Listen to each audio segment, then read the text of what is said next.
Asal-usul nama Pulau Sumba berjalin kelindan antara tradisi lisan masyarakat lokal dan sejarah yang ditulis oleh para penjelajah Eropa dan armada perang Patih Gajah Mada. Para penjelajah Eropa memberi sebutan yang berbeda-beda berdasarkan pengamatan mereka terhadap kekayaan dan keunikan alam Sumba.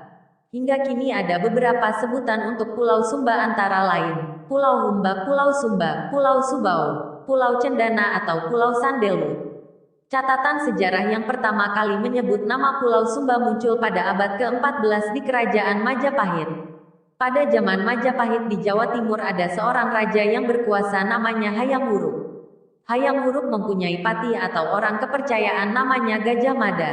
Pada tahun 1350, Gajah Mada mengucapkan janji bahwa ia tidak akan makan palapa sebelum mempersatukan Nusantara. Pada tahun-tahun itu armada Gajah Mada menaklukkan Sumatera, Kalimantan lalu menuju pulau-pulau sebelah timur dari Pulau Seram, Timor hingga Larantuka, Flores Timur. Di daerah Riang Puho, Kecamatan Tanjung Bunga, Flores Timur terdapat bekas telapak kaki pada sebuah batu yang ukurannya lebih lebar dari manusia. Dalam tradisi lisan masyarakat sekitar meyakini bahwa itu adalah bekas telapak kaki Gajah Mada.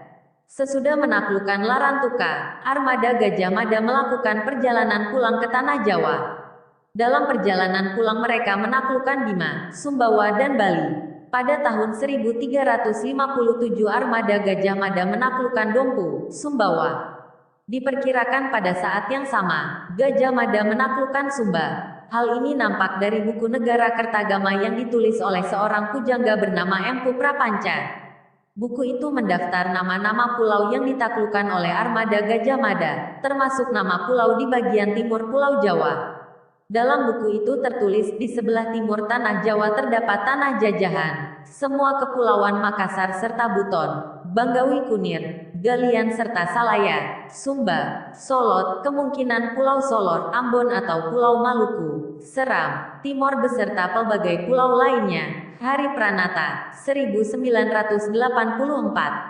Dari catatan ini nampak bahwa nama Pulau Sumba sudah dikenal dalam Kerajaan Majapahit. Nama Pulau Sumba tidak hanya dikenal oleh Kerajaan Majapahit tetapi juga dikenal sampai di dunia barat. Pada abad ke-15 pedagang-pedagang Portugis berlayar ke pulau-pulau Indonesia mencari rempah-rempah dan barang dagangan lainnya. Pada tahun 1522 sebuah kapal Portugis bernama Victoria berlayar menuju Sabu dan Sumba. Salah seorang perwira dalam kapal itu bernama Antonio Pigafetta. Dari para penunjuk jalan, Pigafetta kerap mendengar nama Cendana. Kemudian ia menggambar peta diberi nama Cendam. Tetapi kemudian seorang juru gambar peta bumi bernama Jacopo Gastaldi menggambar sebuah peta lain diberi nama Subao. Meskipun Portugis pernah mengunjungi Pulau Sumba tetapi mereka tidak mempunyai pengaruh yang kuat di Sumba.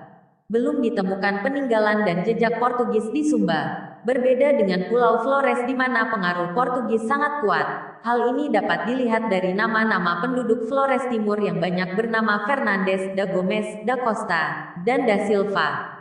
Sedangkan nama penduduk di Pulau Sumba tetap memakai nama lokal seperti Rambu, Umbu, Dangga, Bili, Malo, Lede, Bulu, Del. Pada abad ke-17 penjelajah Belanda mulai memasuki Pulau Sumba.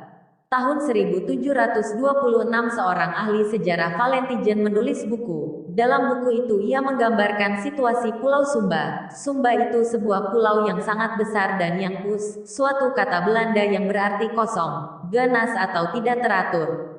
Dalam buku itu dilengkapi dengan gambar pulau yang diberi nama Pulau Sijendana atau Tesandelbos Eiland, yang berarti Pulau Hutan Cendana. Orang Belanda menyebutnya Sandelhout Island, sedangkan orang Inggris menyebutnya Sandelwood Island. Sejak saat itu Pulau Cendana atau Pulau Sandelwood menjadi julukan untuk Pulau Sumba. Hari Pranata, 1984. Sebutan ini disematkan pula untuk kuda Sumba yakni kuda Sandelwood. Pada abad ke-17 hingga 18 terjadi eksploitasi besar-besaran.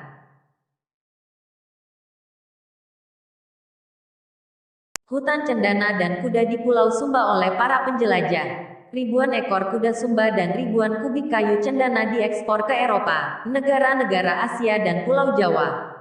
Diperkirakan hutan cendana mengalami kepunahan pada abad 18 hingga awal abad 19 dan berkurang pula kuda Sumba. Parimarta, 2002. Masyarakat Sumba sendiri mempunyai tradisi lisan mengenai nama Pulau Sumba. Tradisi lisan masyarakat Sumba menjelaskan itu dalam kisah Umbu Walumanoku. Dikisahkan bahwa dahulu kala seorang yang mendarat pertama kali di pulau itu bernama Umbu Walumanoku. Istrinya bernama Humba. Sebagai tanda hormat dan cinta kepada istrinya, maka pulau itu diabadikannya dengan nama Humba. Menurut Hari Pranata, 1984, dalam bahasa daerah Sumba, huruf H kerap kali berubah menjadi Z atau S. Misalnya kata Kabihu di Sumba Timur akan menjadi Kabisu atau Kabizu di Sumba Barat. Adapun arti dari Humba atau Sumba adalah murni, polos dan tulus. Untuk mempermudah penyebutan dan untuk menyatukan kedua wilayah pulau itu maka kata Humba diganti menjadi Sumba yang digunakan hingga sekarang ini. Dari kisah di atas nampak bahwa sejak dahulu kala orang Sumba sudah mengenal konsep penghargaan, cinta, ketulusan dan penghormatan terhadap perempuan. Nilai kesakralan Sumba ini harus nampak dalam bentuk penghargaan dan penghormatan terhadap perempuan.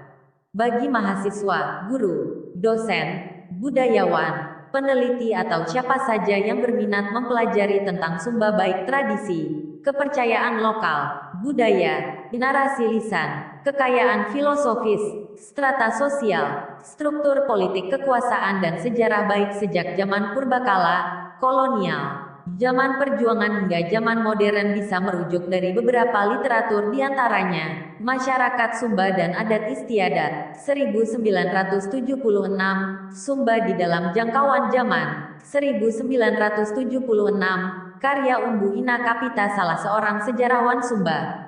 Cerita Sejarah Gereja Katolik Sumba dan Sumbawa, 1984, karya Hari Pranata. Ia seorang misionaris yang sangat detail menulis tentang sejarah dan perkembangan Sumba dari masa ke masa dengan merujuk tulisan-tulisan berbahasa Belanda yang berasal dari catatan-catatan dan surat para penjelajah serta penuturan dari orang-orang lokal. Perdagangan dan politik di Nusa Tenggara tahun 1815 sampai tahun 1915 2002, karya IGD Parimarta. Buku ini merupakan hasil penelitian disertasi yang sangat rinci mengulas sejarah dan perdagangan di Nusa Tenggara pada abad 18 hingga abad 19 berdasarkan arsip-arsip di negeri Belanda dan Indonesia. Beberapa literatur ini sangat valid dan mendetail menjelaskan segala sesuatu tentang Sumba. Literatur ini pula yang menjadi acuan utama penulisan artikel ini. Salam budaya.